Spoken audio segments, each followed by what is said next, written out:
Welcome to the Nano News Network. The first news network striving to achieve full automation with limited human involvement in content identification and creation. Make sure to like and subscribe to support the effort. On August 9, 2018, the White House released a briefing statement regarding law and justice titled Remarks by President Trump at Prison Reform Roundtable. That briefing statement said, Trump National Golf Club, Bedminster, New Jersey, 4:22 p.m. Eastern Daylight Time. The President, well, thank you very much, everybody, for being here in Bedminster. We've had a lot of work. We've done a lot of work. They are renovating the White House. It's a long-term project, and they approved it years ago. And I said, well, I guess this would be a good place to be in the meantime. So they are doing a lot of work at the White House. I miss it. I would like to be there. But this is a good way of doing it. We have some very outstanding people with us. And I'll make a few remarks. This is largely about prison reform and other subjects, but largely about prison reform. So I want to thank the governors Matt Bevin, Phil Bryant, Doug Burgum, Nathan Deal, and John Bell Edwards for being here today. Been friends of mine. We've been, I could say, in wars, but we've been on the same side of the wars. That's always good. I want to thank you also to Attorney General Pam Bondi and Ken Paxton. And Ken just filed a very interesting lawsuit, which I think is going to be very successful. I hope it's going to be successful. I also want to recognize Secretary Rick Perry and Secretary Alex Acosta. Thank you both. Rick, thank you very much. We are doing some great things with healthcare, Alex. Secretary Acosta, we are. The President, and you're doing some wonderful things with energy.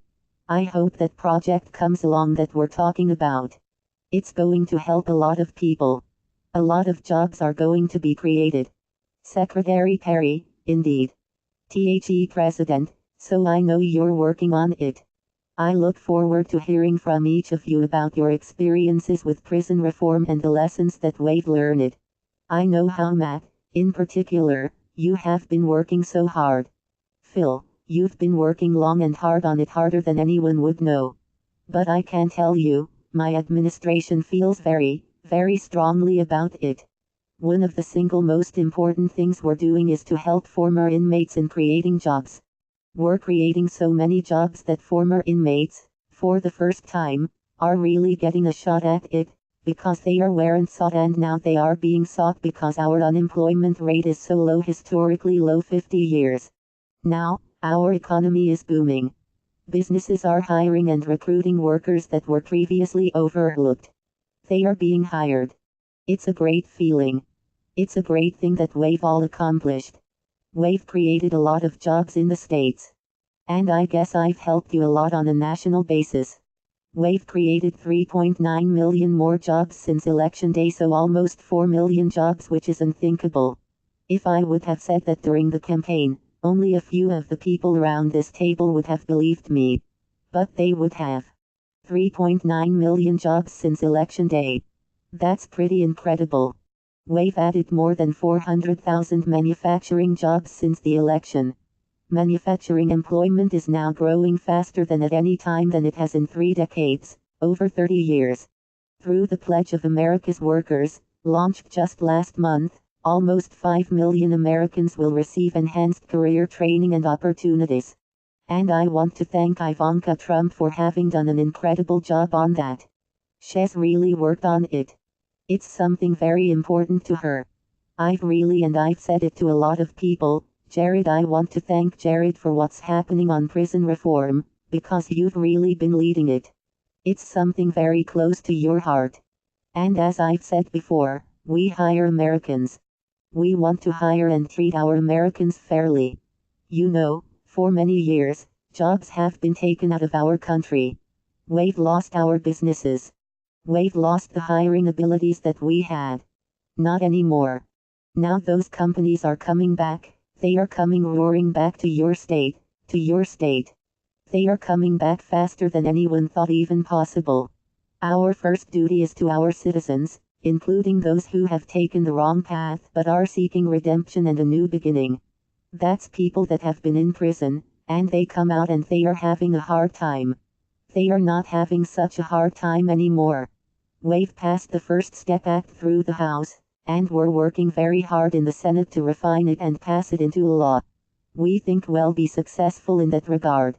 The bill expands vocational educational programs to eligible federal inmates so that more of them can learn a trade. And that's what we're doing.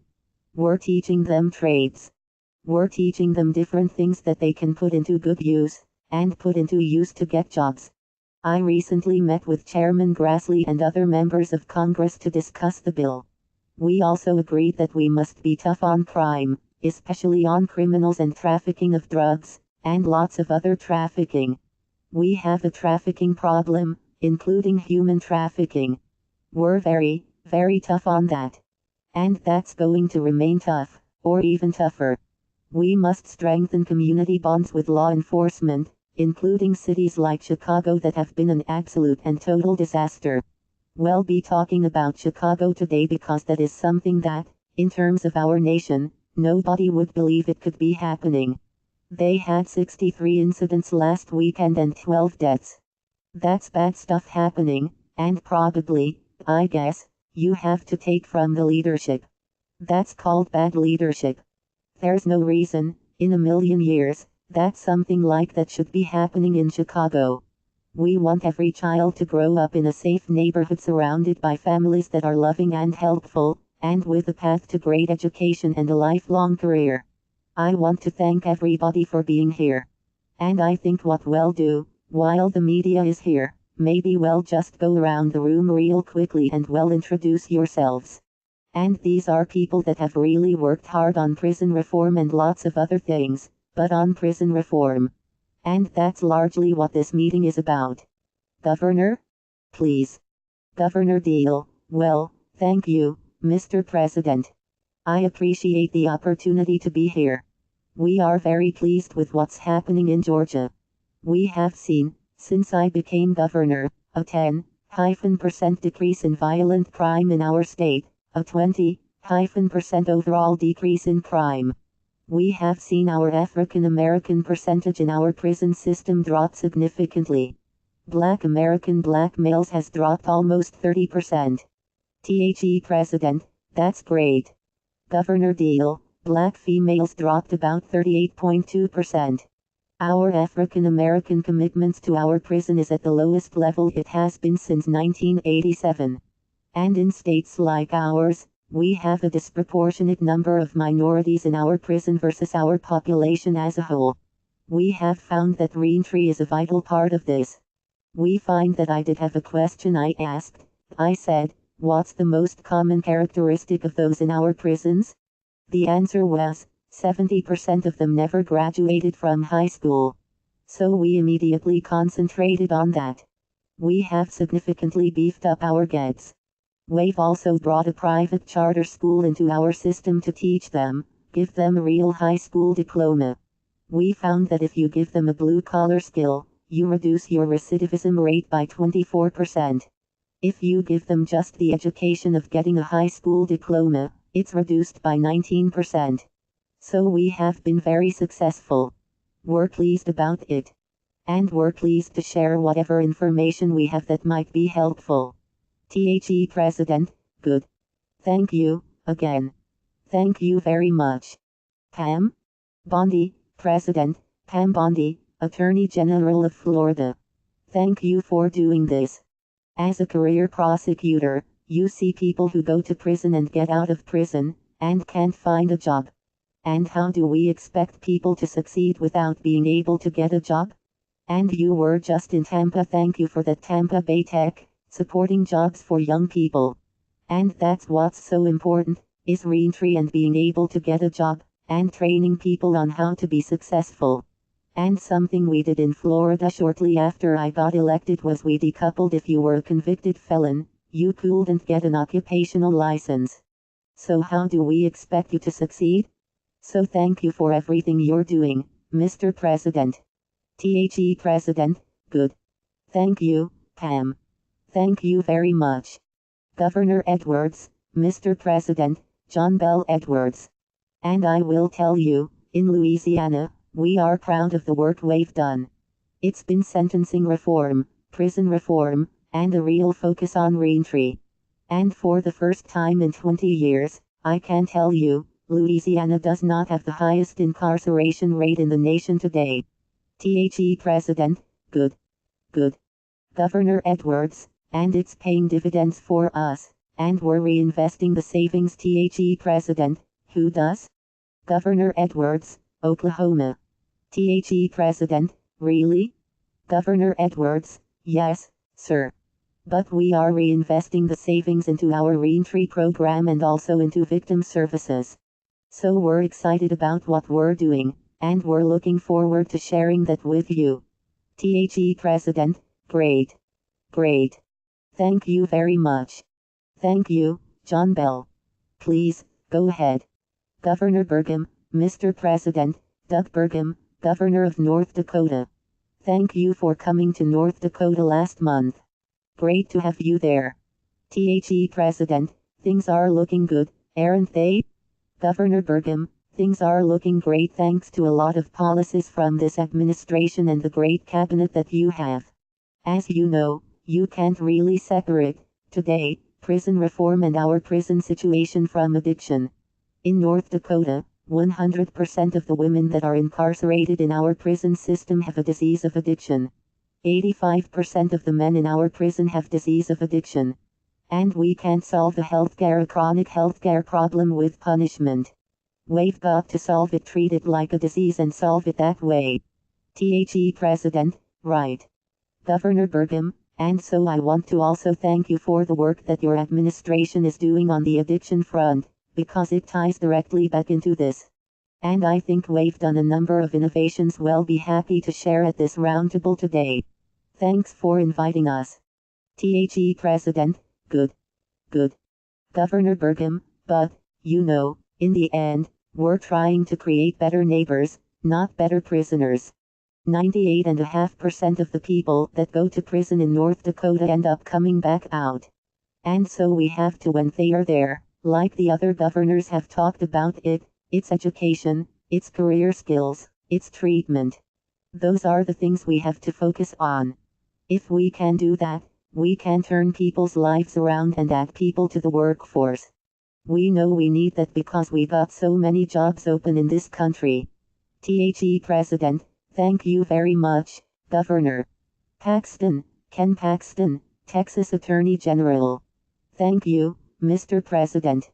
This is obviously an important issue to Texas. I think it's an important issue to the nation. And, Jared, I appreciate your passion for this issue. In 2007, under the leadership of, I think, the greatest governor in my lifetime, who's now the Secretary of Energy, is that the right department? Laughter, and the president of our top public policy foundation, Brooke Rollins, we passed legislation similar to what Congress is now looking at that has had a dramatic impact on our own ability to take people from prison and live productive lives. And, you know, I could cite many statistics, but we were facing spending $2 billion, and we didn't spend the money. We put $241 million into treatment and to helping people find jobs. We've expanded that since, but it's made a tremendous difference. We have not built any more new prisons since then. We've actually closed 8 prisons. So it's really made a difference, and I think it can make a difference for the nation. So I look forward to continuing the discussion. The President, how are you doing with your recently filed case? How's that looking? Paxton, well, we had a hearing yesterday, and I think it went quite well.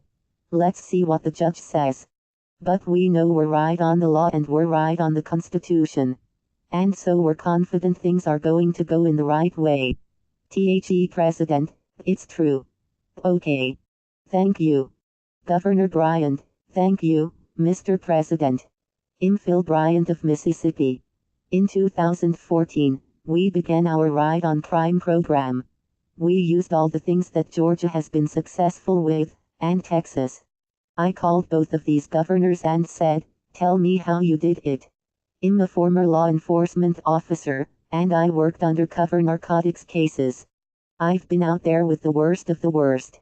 I put a lot of people in jail, and some of it was difficult, particularly when I was state auditor and over 100 statewide elected officials and government employees went to jail for white-collar crimes. So we began a really strong program working with the PEW Institute of putting that workforce training program into effect, making sure we looked at addiction, mental health. Mental health challenges within the correctional facilities are obviously rampant. Also trying to make prisons a drug-free zone and a crime-free zone within that prison, so your life can't be threatened every day, you can't be attacked in prison, you can't have access to drugs and be rehabilitated. And then finally, the faith-based organization. It takes a change of heart. I've been around a lot of people who are in jail, and if their hearts aren't changed, their lives will not be changed. So prison ministries, all of those things that government doesn't like to admit to, that works. The president, right? Governor Bryant, works. And so, when we bring faith back into the prison system, prisoners have hope again. And that worked better for us than anything we could have done. Another reentry program, getting them jobs, getting their driver's license, keeping them connected with their families so that they have something to work towards when they are getting out of prison. And I can tell you, I had to call a lot of my Republicans into the governor's office and convince them to vote for this bill. And they were worried it was soft on crime. They were hesitant about what they were going to tell their people back home. And I said, you tell them to call me. Because crime is down 6%. We have 3,000 less inmates. We saved $40 million since 2014. And you can do the same thing. And, Jared, thank you for your leadership. Kushner, thank you. The President, thank you, Phil. Governor Bryant, thank you, Mr. President. The President, Secretary Acosta, Mr. President, I'd like to make 2 key points. First, as you mentioned, the economy is doing incredibly well for the first time since we've been keeping records. We have more open jobs than we have people to fill these jobs. The President, right. Secretary Acosta, and so, these reentry programs are needed for the economy. We have jobs ready and waiting for individuals when they leave prison. Second, I'd like to follow up on what some of you governors have said, these programs work. As you know, and others at the table know, I was U.S. Attorney in Miami. And when you talk with the law enforcement communities, what they will tell you is that these programs foster public safety. When someone leaves prison, the best that could happen for them is for them to find a job. The best that can happen for society is for them to find a job and start contributing to society, rather than go back to the old ways of crime. So this is very much a win-win for the individual, for the safety of the community, and for the economy of the nation. We have individuals that are going from a prison system, where the taxpayer is funding the system, to contributing members of society that are helping this economic growth. And so we're working with various governors. We put out a request for a proposal, and we got so many applications from various governors of programs that are very much outside the box, that this fall, we intend to put out another request for proposals to fund another round of reentry efforts themselves. I want to thank the governors, and I want to thank all that are working on this issue. It's very important. The President, well, you've been great, and your healthcare plan is going along beautifully. That is really doing something. Are you surprised by the numbers you're hearing? Secretary Acosta, it is. Just this morning, I read an article mentioning a number of associations around the country, I believe one in Wisconsin, certainly one in Nevada, that are already forming these. And just today, I was talking to some of the governors here about the various activity in their states. And so it's moving very nicely. The President, it's been great. Thank you, Alex, very much. Thank you. Rick. Go ahead, Rick. Rollins, well, Secretary Perry, why don't you go, Brooke? Rollins, I would be. Thank you so much, Mr. President. We're so happy to be here. I tell you, I am overwhelmed and so encouraged. These governors are real innovators, and they are entrepreneurs. And what they have done is this idea of the laboratories of democracy that, in the states, we have moved so many issues forward that now, at the federal level, which I'm so honored to become part of your team, but at the federal level, we can now see what happened in the states, what's working, what is basically lifting people to a better life, the forgotten men and women of this country. And having lived it, in Texas, beside these two great men for more than a decade, we've seen firsthand how this changes lives, how it gives people second chances, how it puts communities back together, and keeps families together. So thank you for the opportunity. The President, thank you. Good job you're doing. Rollins, I'm glad to be here. Secretary Perry, Mr. President, thank you for bringing her on board. I think you're seeing, on a daily basis, what a talent she is dealing with these issues that are really important. Two things that I want to share with the table and with you, and with the general public. And one is that it's because of those tax policies, because of regulatory policies that you pushed through, we got more people working in America than ever before. Applause.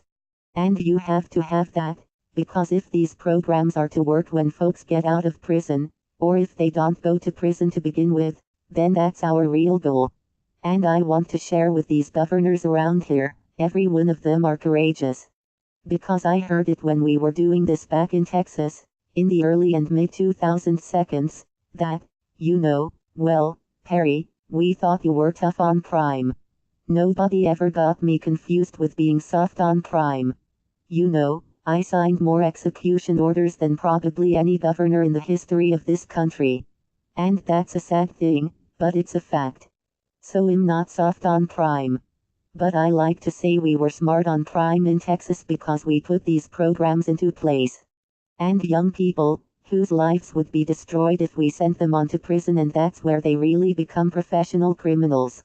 And we never allowed that to happen, we gave them a second chance. And so, Texans now really understand if we shut down 8 prisons, saving some $3+ billion a year in prison costs, and conservatives look at that now and go, that was smart on crime. And, Pam, that's what people will say about you, Mr. President, is, number 1, you've created this climate where people can have a job and have hope for the future. And I'll finish with this, is that you passed that piece of legislation that does clearly reforms the prison system. And I will suggest to you, from my perspective, that sentencing reform is part of that as well. And then you have the ability to show this country, and then these laboratories of innovation, when Doug goes back up to North Dakota, and has puts in, for his state, the right programs, and it's not top down, but you've sent the right message that, fellas, here's the way to reform your prison system. We're not going to be in the way. We're not going to be a hurdle for you, and you all figure out how to do it the rest of the way. And this country can be incredibly proud of what they are doing for the next generation of people to come along. And these governors are going to be a real key part of that. The President, well, thank you, Rick. Very good. Thank you very much. How's it going, energy-wise, would you say? Secretary Perry, I will tell you, I don't know how it could be much better. Laughter. The people around the world, we're selling LNG now into 30 countries on 5 continents. Governor Edwards, a lot of it, inaudible. Secretary Perry, John, a lot out of Louisiana. Gas is headed to a lot of places. The President, that's right. Secretary Perry, Doug, number 2 oil producer in the world, or, I should say, in the United States, only behind the state of Texas. Laughter. Governor Burgum, we're catching you. Secretary Perry, yes, sir. Laughter. And we want you to. Come on. Give us your best shot. But things are going good, sir. I mean, it is a massive jobs being created. We got an opportunity to, I don't want to get us off track here, but oil and gas infrastructure, if there's one thing that we, collectively, and these governors will tell you that as well, that well produce it. Getting it out of this country is the challenge right now. The president, well, we've become, as you know, #1 in the world over just the last short period of time. So we've made it a lot easier, and yet environmentally perfect. Environmentally, really good. But we've become #1 in the world, and we're now a net exporter, which nobody thought they'd ever hear. And we're doing a lot of good things for a lot of other countries too. So thank you very much. You've done a great job. Thank you, Matt. Governor Bevin, Mr. President, I just want to thank you again for convening this not just once, not just twice, but on multiple occasions. I had a chance to meet a number of folks around this table. A comment was made early on, I think by you in your introductory comments, about the fact that this is a war where people can be lined up on the same side. And the most powerful thing about this, and something I hope those of you in the media appreciate, I look at guys like John Bel Edwards in Louisiana. Represents a different party than I do in Kentucky, in terms of our political affiliation, but this is something that we're very much of like mind on. And I think this transcends anything political. And again, I tip my hat to you for not only on this issue, but on others, bringing things to the political forefront that aren't political, that have historically been ignored because they weren't political and nobody got any points politically by doing them, but that they were the right thing to do. And as some who have gone around this table have touched on, it isn't just the fact that it's smart on crime or that it's financially prudent, because it is all those things, but it's the right thing to do. Just the human dignity of giving people, this is a land of second chances and of opportunity to rebuild your life. And you are giving us, through this conversation and the kind of things you're pushing from the federal level, the encouragement from the bottom up to give millions and millions of Americans a chance at redemption. And it's, I think, the greatest gift we can offer people. And it's something that, again, for all the economic reasons we've just mentioned, we desperately need. These are able-bodied men and women. 95 to 97% of the 2 million currently in prison are going to get out. And what are they going to do? Are we going to give them a path to stay out? Or are they going to go right back in? And some of the things we've done in Kentucky is literally start training programs inside of the prison system. Because one of the things we do, I have 2 twins that are going off to college in the next couple of weeks, and every one of them, from the beginning they get to college, they have a guidance counselor that's helping them chart their path. I truly think it's something we need to do within our prison system, because we're spending just as much for every person in a prison system as we are for a kid in a college classroom. And why not give them a path for them personally to make sure they don't come back to this place, but that they go out and become productive, tax-paying citizens who contribute and become good mothers and fathers and community members? These are the kind of things that this will afford us the chance to do. And I truly appreciate this. It's something, personally, that I have a passion for. And for you and your administration and Jared, really, kudos to you, because you have done such a stellar job of bringing this to the forefront and gathering us together. And I'm grateful to the 2 of you for making this possible. The President, well, thank you, Matt. And I have to say, we have tremendous political support. It a little bit surprises me. I thought that when we started this journey about a year ago, I thought we would not have a lot of political support. We would have to convince people. We have great political support. You see what's happening. People that I would least suspect are behind it 100%. So that's a good thing. Thank you all for being here. Thank you all very much. Thank you. Thank you very much. END 4:47 p.m. Eastern Daylight Time. Daylight Time. Daylight Time. Thank you for joining us at N3, the Nano News Network. The first news network striving to achieve full automation with limited human involvement in content identification and creation. Please be sure to like this video and subscribe to our channel to help support our efforts.